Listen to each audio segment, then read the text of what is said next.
మడిషినాక కూసంత కళా పోషణ ఉండాలి. కడుపన్నాక జర కంట్రోల్ ఉండాలి.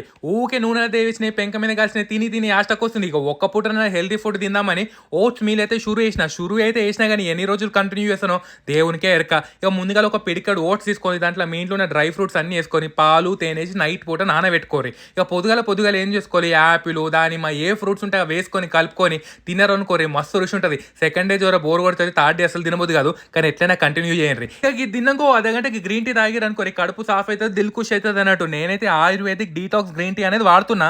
ఇది ఏంటంటే మన కళ్ళ ముందే ఇంగ్రీడియంట్స్ అనేవి అవుతున్నాయి. గ్రీన్ టీ, లెమన్ గ్రాస్, పసుపు, అల్లం అనుకుంటా. ఇక పొయ్యి మీద పెట్టే పని లేదు. ఉడుకుడుకు నీళ్ళల్లో ఒక చెంచానర గిరి వేసుకొని ఒక 5 నిమిషాలు దాన్ని వదిలేసారు అనుకోరి, మంచిగా దాని సారం అంతా పడుతుంది. డైరెక్ట్ వడబోసుకుని తాగొచ్చు. చాలా మంది లెమన్ హనీ వేసుకుంటారు. నాకైతే ఏం అవసరం లేదు. టేస్ట్ మంచిగా అనిపించింది. వేరే చేసేది ఉంటాయి కదా, అరే హెల్త్ బెనిఫిట్స్ కూడా దునియా వరకు పోయినాయి. వెయిట్ లాస్ అవుతుంది, బ్లడ్ ప్రెషర్ కంట్రోల్ ఉంటుంది. ఇక పేర్లు ఉంది కదా, డీటాక్స్ కూడా పనిచేస్తుంది అన్నట్టు. డిస్క్రిప్షన్లో కావాలంటే లింక్ ఇస్తా, చూసుకో.